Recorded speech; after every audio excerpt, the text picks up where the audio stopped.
Hi, my name is Nancy Talam, and I'm going to present Jean Piaget's theory of cognitive development um, in partial fulfillment of Nursing 676 theoretical mental health models.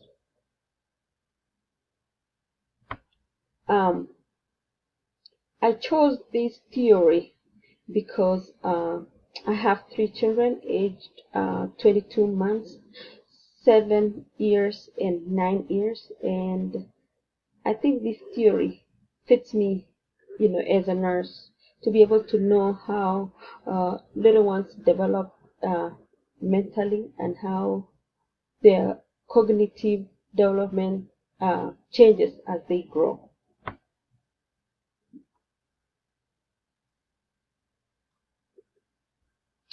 A brief bibliography of Jean Piaget.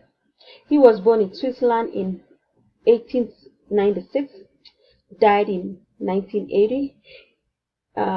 He earned a doctorate degree in natural sciences, began to study children in 1920, became very interested in wrong answers, continued his studies on his own children. He actually observed his own nephew and daughter.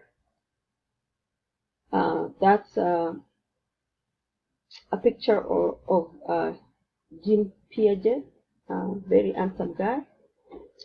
Uh, his observation reinforced his budding hypothesis that children's minds were not merely smaller version of adult mind. He identified himself as genetic epistemologist. A epistemologist is a person who studies how knowledge develops. He suggested that children sought knowledge they acquire through experience and interaction. That is, children learn through exposing themselves to the environment as well as genetics. So, growth and development in children, or cognitive development in children, is a combination of environment and genetics. He is the best known for research on cognitive psychology. He concluded that children were not less intelligent than adults. They simply think different. Um, that's just a little thing that is showing the Piaget theory of cognitive development. Major posits of the theory: stages of cognitive development. He came up with four different stages of development. He defines cognitive development as a progressive reorganization of mental processes as a result of biological maturation and environment experiences. Piaget's stage theory describes cognitive development of children. Cognitive development involves changes in cognitive processes and abilities. Cognitive development involves processes based upon action and later progresses to changes in mental operation. Stages of cognitive development. Sensory motor stage. Just as the name suggests, children in this stage they function through their senses. They use their five senses to discover and explore the world. The infants know the world through their movement and sensation. Children learn their world through basic actions such as sucking, grasping, looking, and listening. As I mentioned, they use their five senses. Um, they're also referred as little scientists, and they learn things as they continue to grow. For example, there is object permanence. Infants learn that things continue to exist even though they cannot be seen. So if you place something on the table there and then the next thing you move it to somewhere else, they still believe in their minds that that thing still exists even if they cannot see it. They are separate beings from the people and objects around them. They realize that their action can cause things to happen around or around the world or the world around them. Pre-operational stage. These are referred to egocentric stage. They are self-centered. They are selfish at this age, between 2 to 7 years old. Children begin to think symbolically and learn to use words and pictures to represent objects. They view the world in their own perspective. Children at this stage tend to be egocentric and struggle to see things from perspective of others. While they are getting better with language and thinking, they still tend to think about things in a very concrete terms. That's exactly what my 7-year-old son does. Um, and then we go to the next stage that is concrete operational stage, and that's the age between 7 to 11 years old. And major characteristic and development changes in this stage include that children begin to think logically about concrete events. They begin to understand the concept of conservation, that the amount of liquid in a shot glass is equal to that tiny tall glass, and that's an example. They also see things as either right or wrong. Their thinking becomes more logical and organized, but still feel very concrete. Children begin using inductive logic or reasoning from specific information to a general principle.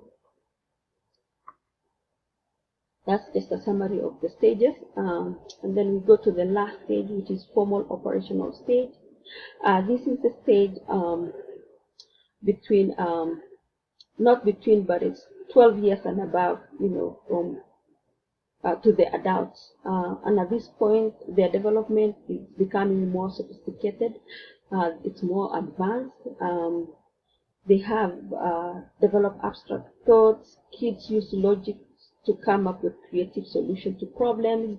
They understand that there are many degrees of wrongdoing. Skills such as logical thought, deductive reasoning, and systemic planning also emerge during this stage.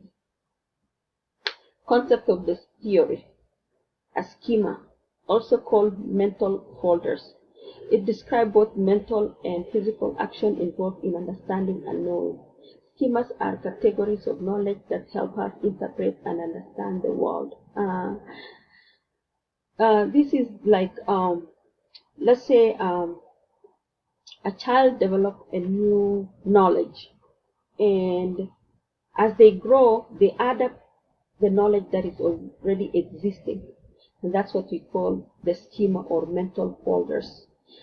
Another concept that Jean Piaget developed was assimilation, which involves the process of taking a new information into our already existing schemas. So it's like as they grow from one developmental stage to the next one, they get new information and then they put it in that mental folders. And then he also had another concept of accommodation, which involves modifying existing schemas or ideas as a result of new information or new experience. So as they go, they learn new stuff and then they modify what exists already in their mental folders. Piaget believed that all children try to strike a balance between assimilation and accommodation, which is achieved through a mechanism called equilibration. That is, as they go, they acquire new knowledge, they acquire new skills, and then they pile them in their mental folders. Just like when you have a school folder, you keep adding new papers as you grow. That means it's more like from infant all the way to adult. As you grow, you add up more knowledge. You pile up in your mental folders. And that's just an example of how these concepts of assimilation and accommodation are illustrated. Application of the theory. I like this theory because, come to think about it, I now understand my children in different developmental stages. As I say, I have an infant, and I have a 7-year-old, and I have a 9-year-old. And they go to school, the 7-year-old and the 9-year-old, they go to school, and this theory is applied in their curriculum. When I help them do homework, I found out This week they are doing math, a simple math, like an addition. Next week, or maybe a couple of weeks later, they do multiplication and then division and then subtraction. So this theory is applied in school system in the sense that the curriculum is based on this theory. As a child gets to kindergarten and as they grow to first grade and second grade, the school system applies this theory, and it's actually it is designed to teach students at the first stage and progressively teach them the new schema, new mental folders in order to move through each stage. Another application is that the teacher starts as basic introduction of a new object. Once the knowledge of the subject is mastered, they would create a schema. As I mentioned, that it's an addition to already existing knowledge.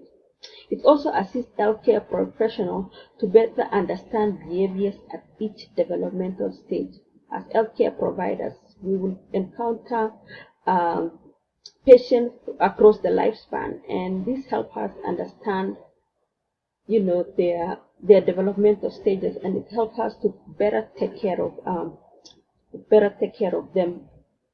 And that's the end of my presentation, and this is my reference, and thank you very much. Bye.